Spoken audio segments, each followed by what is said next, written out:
Guys, welcome to the State Department. Just a couple things at the top, and then I'll turn to your questions. First of all, today I'm pleased to announce we're releasing the first ever joint USAID State Department strategy on preventing and countering violent extremism, continuing to build on the efforts launched at the February 2015 White House Summit.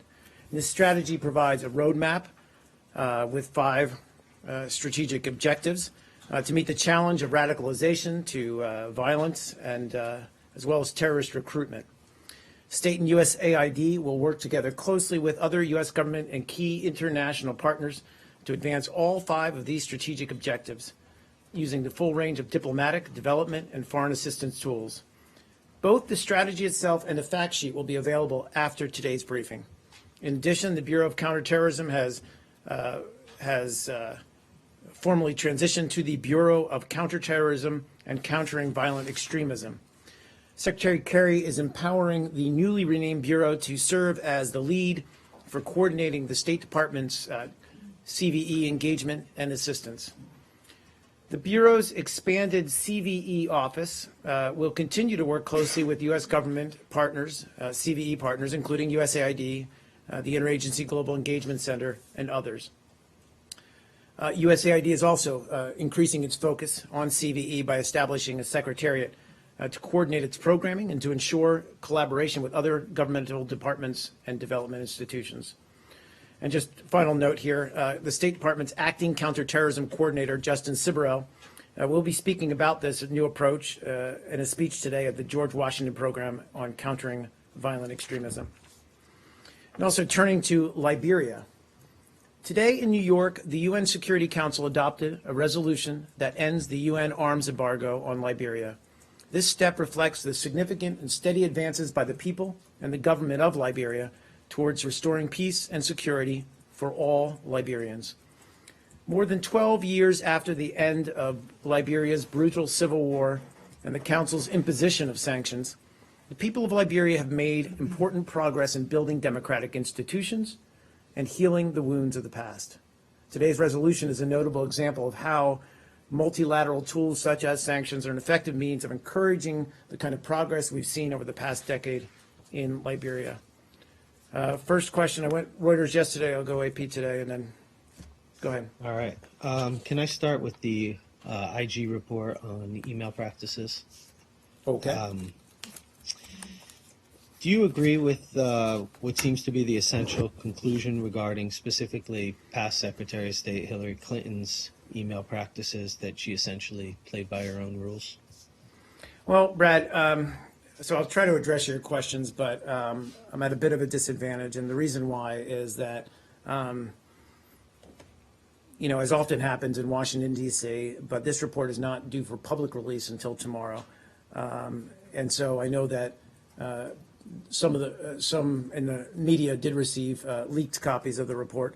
And so I'm somewhat limited into the extent I can go into, because I don't want to talk about the report's conclusions in great detail until that report's been released publicly. But what we have been saying in general about the OIG report and the process is that that was something that Secretary Kerry asked the OIG to do. He undertake this review. They have made recommendations. We've already complied with many of those recommendations in the report that you'll see. And that it does, the report, highlight the challenges that the State Department, but also as well as other federal agencies, are facing in trying to ensure proper record keeping and accountability for email traffic. So, wait. Yes, sir. My question now that you've gone through all of that. Sure. And since you gave a background briefing, which I guess was anonymous spin, I don't see why you can't address something at an open press briefing. Well, again, you can try your question again, but I'm limited. Well, you said you would address the question. Here's the problem, Brad. And we have precedent here. We don't talk about leaked documents. We don't often address them, and we do this across the board. You did this morning in a conference call. Well, we had to address through a background briefing, and I take objection to your allegation that it's some kind of spin effort. We were simply trying to get out there on background to talk about some of the allegations or some of the findings, rather, in this report, since it was out in public. Can I follow up? Yeah, sure. Please, and I understand you have some limitations, but I think that there are institutional questions that ought to be addressed. Okay. One of the findings in the report was that the Secretary Clinton or the OIG found no evidence that Secretary Clinton ever sought approval for her use of a private server. And it also quotes the Chief Information Officer, who I believe is part of IRM, right? And the Assistant Secretary for Diplomatic Security as saying that they believed that she had an obligation to ask them, and that if they had been asked, they would have declined to approve it. The report also explicitly states that the Undersecretary of Management discussed the issue with some of the Secretary's top staff. The Undersecretary of Management is directly responsible for the bureaus for IRM, correct? Yes? I mean, people can't see your nod. I'm sorry. So I is the Undersecretary of Management responsible for IRM and for DS? Do they not both report to him? Yes, that's Or her? correct. Yeah. Why didn't the Undersecretary of Management, who is responsible for the two bureaus that complained that they should have been asked but weren't to approve this, why didn't he raise it? So let me try to broadly answer the points you've raised or the issues you've raised. First of all, about whether Secretary Clinton was required to seek approval. You know, and we've talked about this in the past, so I feel like I can speak about it on the record now, is that, you know, while not necessarily encouraged, there was no prohibition on using personal email. The only requirement is that, and regulations do state this, that these records need to be preserved. And, you know, I would say, looking back with 2020 hindsight, you know, we do now have records management and cybersecurity policies that would make it hard to approve this kind of outside system to replace your official email. You know, and Secretary Clinton has said publicly, you know, she would not make the same choice again. She's also said she did not seek a specific approval for this system. And I am aware that senior State Department officials, noted in the report, said they wouldn't have approved her exclusive reliance on a personal email to conduct official business. You know, I'm not going to challenge that assertion, those assertions. As I said, she herself has said she would not have done it the same way or made the same choice again. But I don't want to relitigate all of that. And frankly, I'm not sure that the report gets into assigning blame on that. But Mark, here, one Discuss it. thing here. I mean, the report says, you state that there was no absolute prohibition on the use of personal email, which is true. Correct. However, beginning in late 2005 and continuing through 2011, the department revised the Foreign Affairs Manual and issued various memoranda specifically discussing the obligation to use department systems in most circumstances. So there was an obligation to use department systems in most circumstances, correct? Again, you disputing that? I mean, I don't, you know, if you're quoting me chapter and verse, I'm not going to dispute that, but it wasn't prohibited. In occasional circumstances, but it was prohibited to do it in every circumstance, because the obligation here is that in most circumstances you have to use the department systems. So when you say it's not absolutely prohibited, you're right, but you're not right if you use that statement to suggest that it was acceptable to use it in most circumstances, because Secretary Clinton used it in every circumstance, correct? But again, in answer to your second question, while people were aware of her use of personal email, no one had a full and complete understanding of to the extent. Well, let me go to the next. Yeah, sure. Some people did have a full and complete understanding of the extent, like she did, right?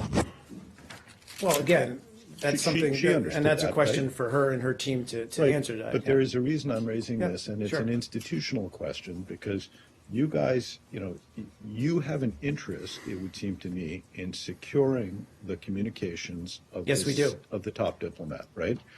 And therefore, it's not just for her to ask, but surely isn't it for the people around her, including the Undersecretary of Management, who did discuss this issue with her top aides, to raise these issues? And so I want to I'm go not sure back what you're, to. I apologize, I'm not sure Yep. what you're referring specifically about. He did discuss these So issues. on page 38, it says, in August 2011, the Executive Secretary, the Undersecretary for Management, and Secretary of Clinton's Chief of Staff and Deputy Chief of Staff, in response to the Secretary's request, discussed via email providing her with a department BlackBerry to replace her personal BlackBerry, which was malfunctioning, possibly because, quote, and this email has been released, her, quote, her personal email server is down.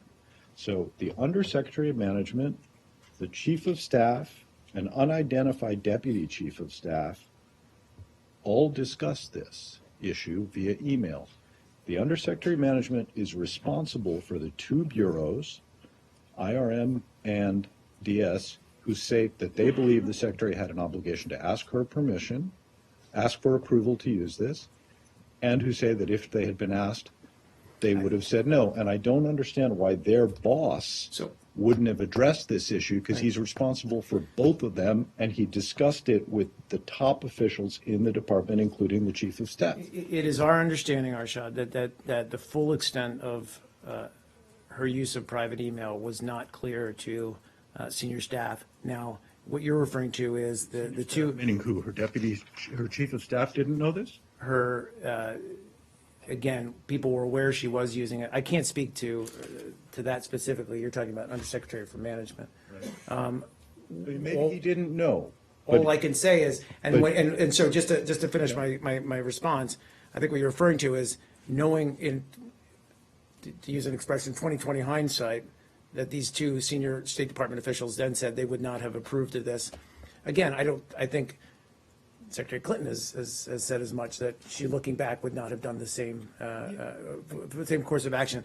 I also want to say, The sorry, department make an effort, because some people did But- know it. She knew it, her Chief of Staff knew it, and her Undersecretary for Management, to some degree, Look. was aware that she had a personal email. But I do thing think and was we- and so- knew that there was a discussion of replacing So- it, and knew that that was ultimately rejected. So I don't get why the department, understanding it has such an obligation to secure her communications, would not, at a senior level responsible both for information technology and diplomatic security, wouldn't have raised this and flagged it as an issue, so you would be in keeping with your own rules. so again, without wading too much into the details of this, which I'm uncomfortable doing, given that it's not gone public yet. But a couple of things. One is we have said in the past and continue to say that, our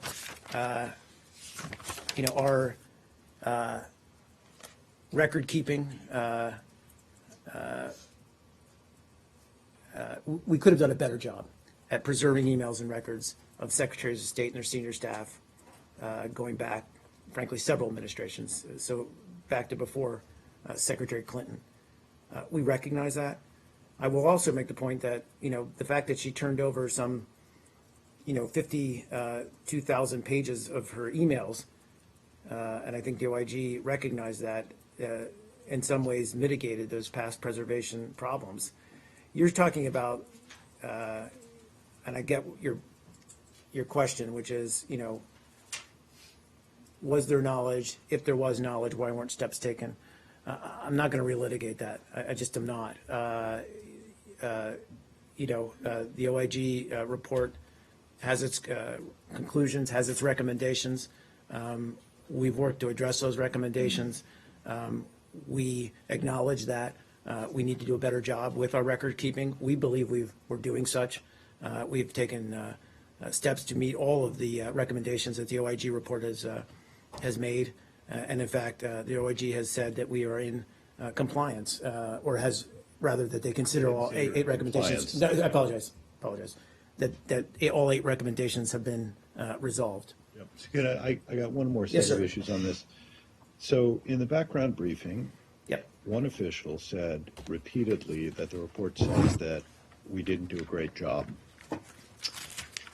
The phrase "great job" and "didn't do a great job" appear nowhere in the report. The report's conclusion states, "The Department generally and the Office of the Secretary in particular have been slow to recognize and to manage effectively the legal requirements and cybersecurity risks associated with electronic data communications." And in its opening one-page summary, it says, "Management weaknesses at the department have contributed to the loss or removal of email records, particularly records created by the Office of the Secretary. These weaknesses include a limited ability to retrieve email records, inaccessibility of electronic files, failure to comply with the requirements for departing employees, and a general lack of oversight." Do you believe that the official was truthful in stating we didn't do a great job? Because great job, he said that the report says that over and over again. The phrase is not there, and what it says is that there were systemic weaknesses and management weaknesses and a general lack of oversight. And I ask this because the briefing was on background, and I believe people should be accountable for what they say and the accuracy of it. And I don't see why an official would say we didn't do a great job, that the report says that, when that's not actually what the report says. The report says there were systemic failures and management weaknesses and a general lack of oversight. That's not we didn't do a great job. That's you had, do you believe that official was correct in making that statement? Look, I'm not going to parse the expression he used to acknowledge the fact that we, like many federal agencies, we're not doing enough to meet the requirements of records management and preservation. I think we've acknowledged that. I've acknowledged it just now on the record. And yet, moving forward, we believe we have set in place at the direction or under the direction of Secretary Kerry efforts to fully comply and meet and improve our records management and preservation system here at the State Department. And, again, I don't mean to broaden the lens here, but, agencies across the federal government have been working to adapt to, unbelievably enough, because emails have been around for a while, but, the fact that we live in an email-dominated business environment these days, and yet we still were relying up to a few years ago on this print and file system, which is inadequate. We recognize that, and we have set in motion. So your question or your allegation notwithstanding, we acknowledge. I was truthful. We acknowledge It's a that. question whether the But we guy have- was no, but truthful we in have- that right. statement. But And we I don't have- think the cloak of anonymity should be sufficient for not telling the truth about what a report says. I don't think it was, I don't think, so, sorry, Brad, I'll get to you in a second. So with all due respect, Arshad, the quote-unquote cloak of anonymity, it was a background briefing that we set up, which is a common practice. All of you know in this room, we do background briefings all the time in order to add a little bit more depth and context than we might add regularly on the record for a lot of obvious reasons, so we can give you guys more information or share some of the inner workings. I'm going to finish on this. There's not any effort to spin this. There's not any effort to hide or obfuscate about what the information is. But I will also acknowledge that one of the reasons we did this on background, acknowledging the fact that other people who were privy to this report before it was publicly released chose to leak it to members of the media. So you see the dynamic here, and none of us are clean on this, so to speak, in the sense that, you guys all got the report leaked to you, or many of you did, but not all of you did. And in an attempt to address that, we held this background telephone press conference to try to address some of your questions. We had no choice, but it is always our preference that this stuff is released publicly, and then we can discuss it I have publicly. some very Yeah, go ahead, targeted Brad. Sure. questions. The implication on the call was that the department didn't educate people enough. Wouldn't Clinton, as the head of the entire department, isn't that her responsibility, not the department's responsibility to her? That's the first one. I mean, first of all, you are right in that we have said that we did not do a good enough job in processing and out processing, to put it in a bureaucratic way, our senior officials, but even as an institution, so that people were aware of, what the regulations were. Brad, I only say that a lot of these regulations have only kind of been thought about and formulated since she left office. In 2013 specifically was when NARA came out with kind of new and improved recommendations and looked at this. Okay. I mean, So- the report says the guidance was considerably more detailed and sophisticated by Clinton's tenure, and her security practices should be evaluated accordingly. But be that as it may, Yep.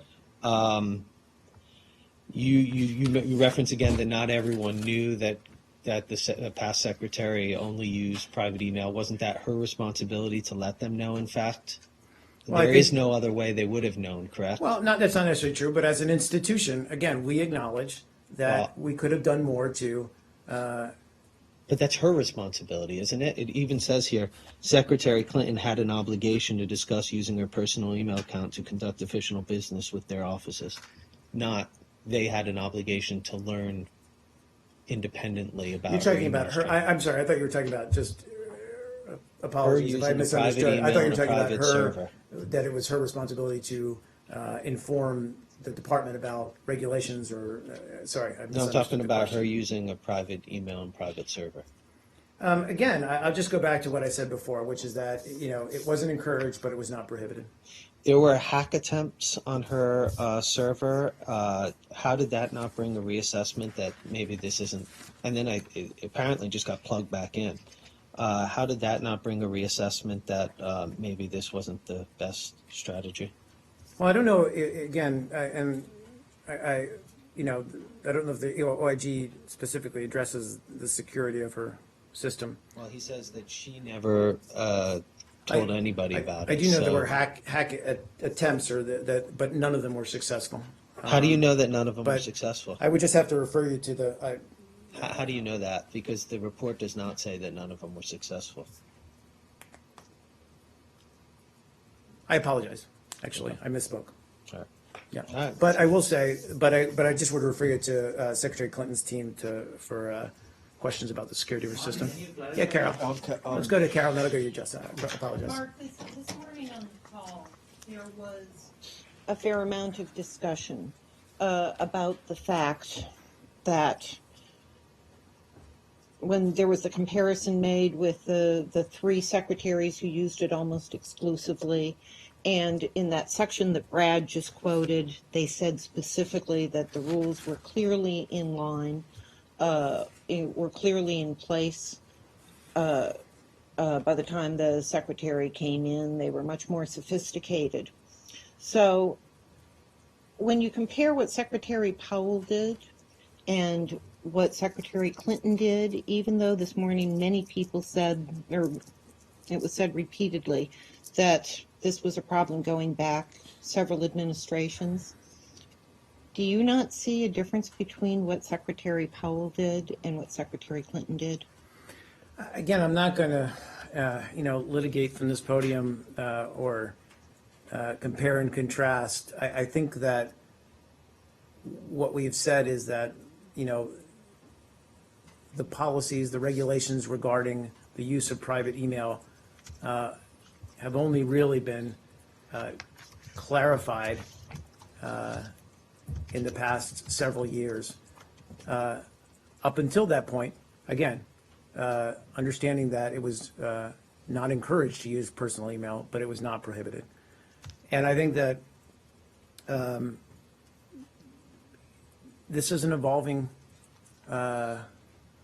process in the sense that, not exclusively to the State Department, I might add, in the sense that, many agencies are struggling with how to preserve and manage records keeping for email use, official emails versus personal emails. Again, I mean, there are circumstances, and we've talked about this before, where senior officials sometimes do have to use personal email. But it was repeatedly said that this is a problem going back several administrations. The only I example recognize given that. in the report was Secretary Powell. But it would seem that they seem to go out of their way to try to distinguish between the two. Do you not see a difference? I'm sorry, the report, you mean? The report, Seem to distinguish between.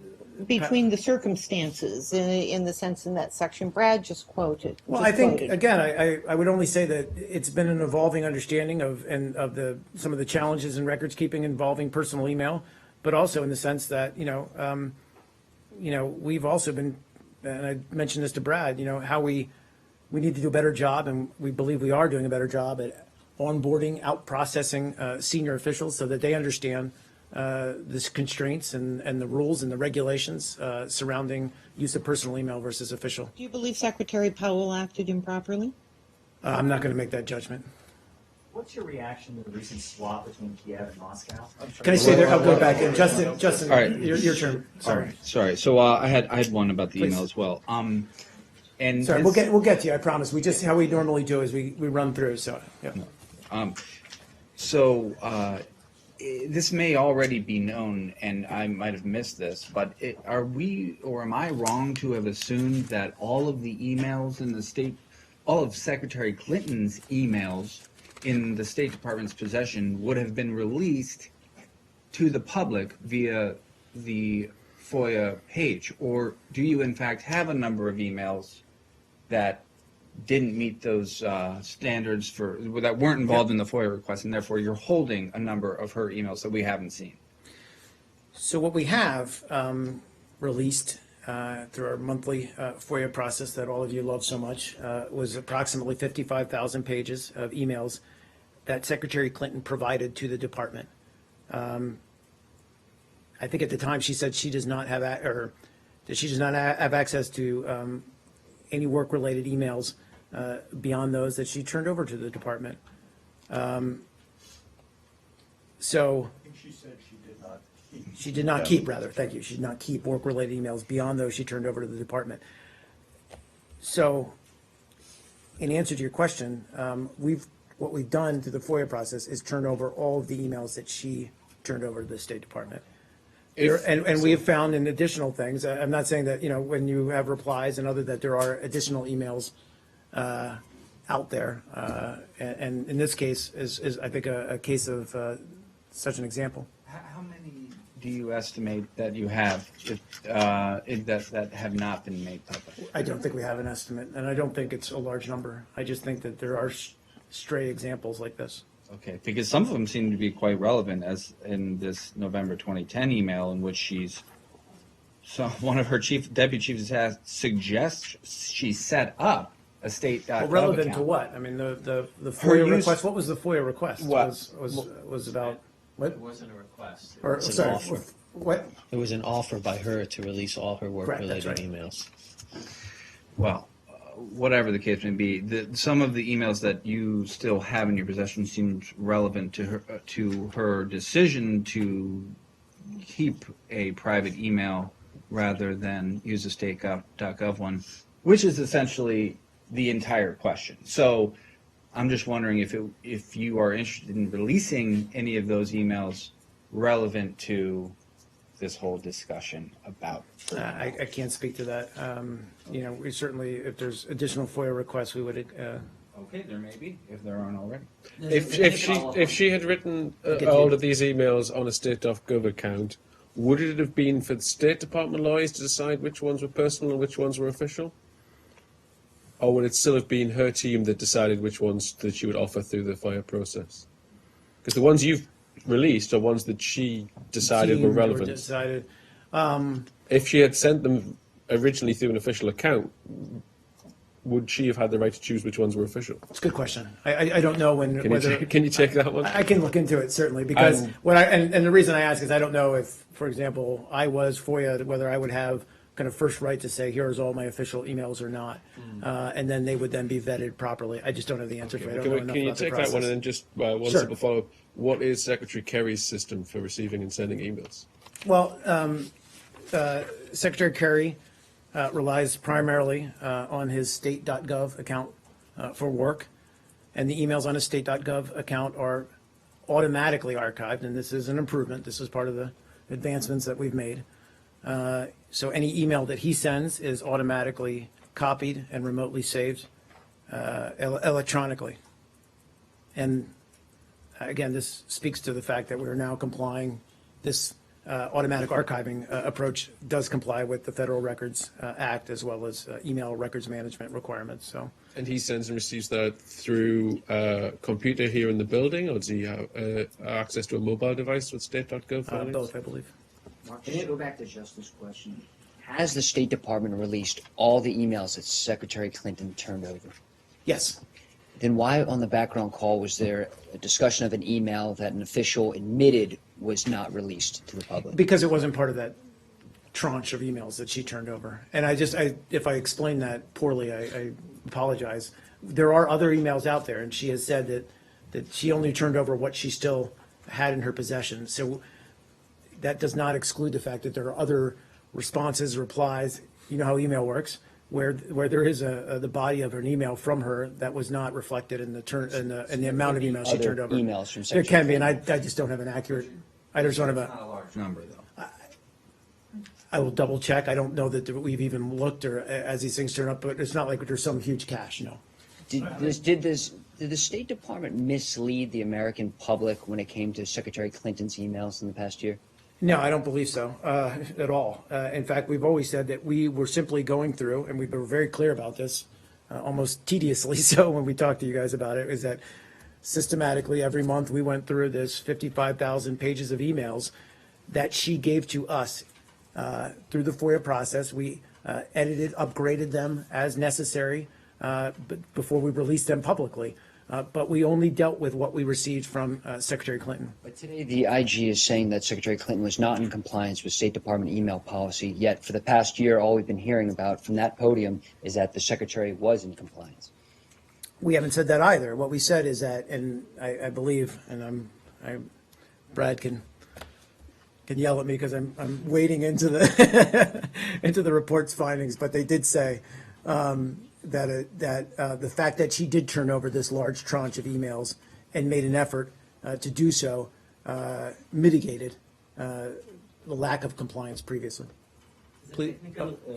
Mitigate doesn't mean negate. I get it. It, I said mitigate. it actually implies the opposite of what you're saying, that she did do something wrong, and that this mitigates, it lessens, it dampens the effect of that wrongdoing. It doesn't even out.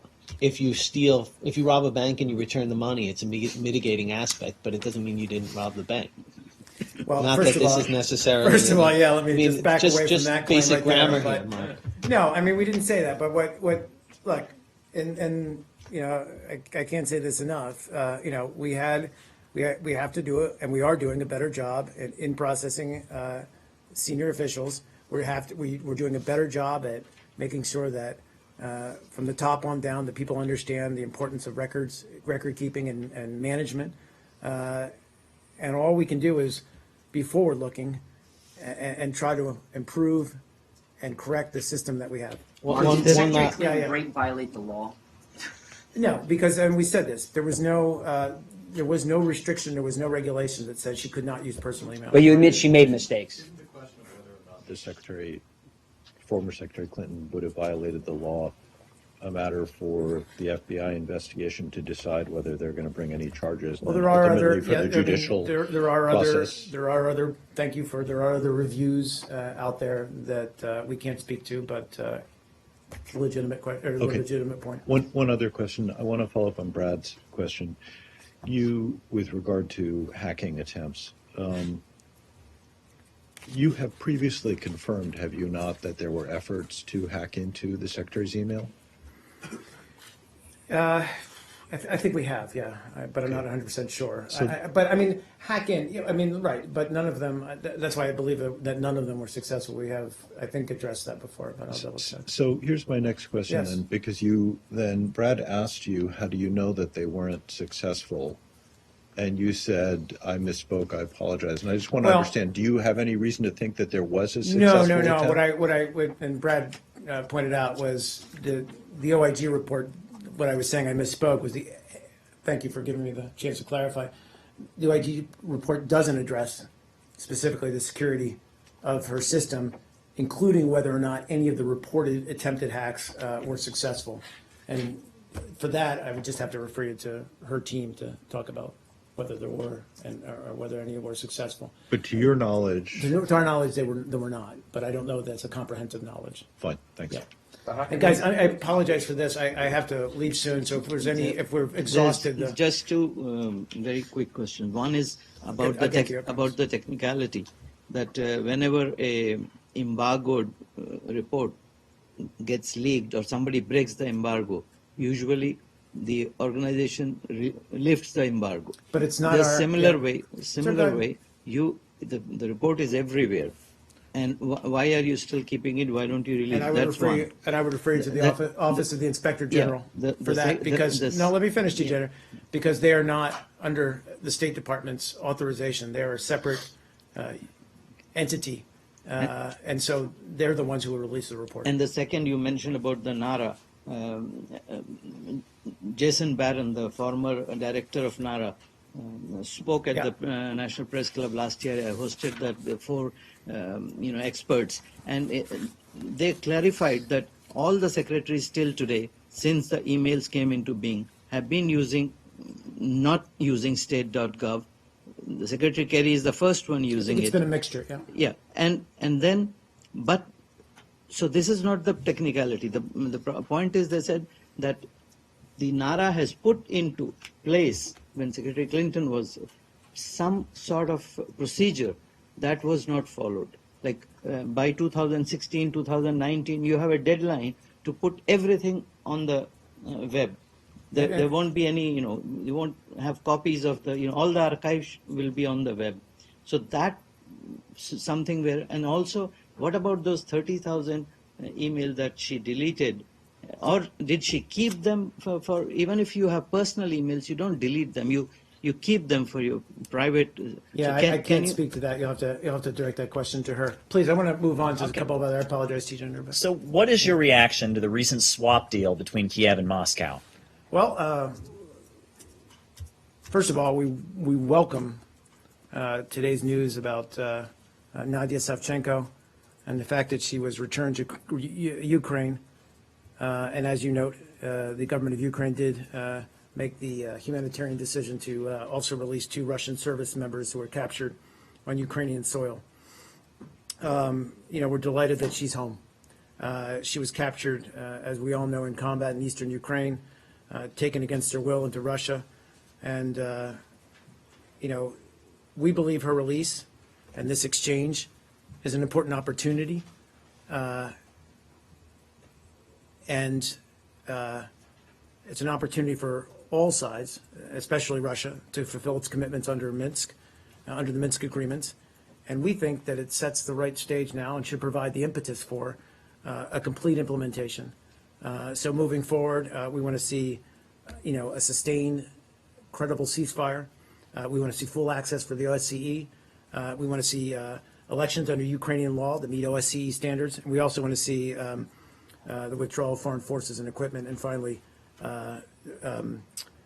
the return to Ukraine of full control of its international borders. These are the steps that need to be taken. Please. Are you then concerned that in his speech, President Poroshenko said he intends to return Donetsk and, Crimea the same way he brought back Savchenko. I mean, are you concerned about that? I'm unclear what that, same way that he would, what's the implication there? Well, in his statements, when he says he wants to bring back Crimea and Donetsk in the same way they brought Savchenko. Now, Savchenko herself has said she intends to return to combat missions. Well, first of all, let's take a step back here. Sure. I mean, it was Russia who occupied illegally and remains in Crimea. So we do believe that Crimea should be returned to its rightful owner, if you will, which is Ukraine. In terms of eastern Ukraine, we've been very clear that Russia and the separatists that it backs actively in eastern Ukraine need to comply with the commitments that they made under Minsk, which provides a path towards resolution of this ongoing conflict. As to Nadia Savchenko's future plans, hopefully she'll spend time reconnecting with her family and taking some well-earned rest. What she said was, "I am ready to once again sacrifice my life on the battlefield for Ukraine." Are you concerned about the country being put into conflict once again? Well, look, I mean, she was a soldier who was imprisoned while in combat in eastern Ukraine, fighting separatists, fighting Russian troops on the ground at the time. I don't know what her military future holds, but I think she's speaking from that perspective. Can I ask Please, in the back, Lily. on Taliban? Can I ask? Really quickly, two more Yeah, I questions, have guys. I one apologize. quick question on the new Taliban leader. Yep. Mullah Habayatullah. Yep. I wanted to check with you. Is he any kind of a terrorist designated list under the U.S.? He's not.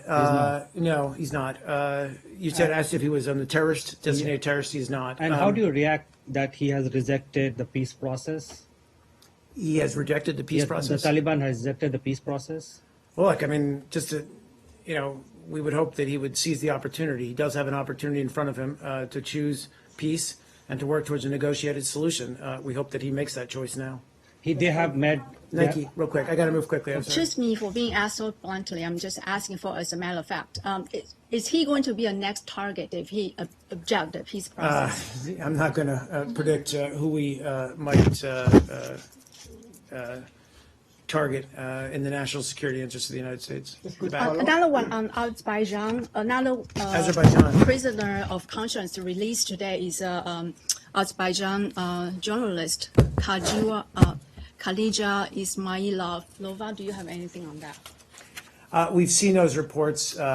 We will have more to say later. We do welcome her release.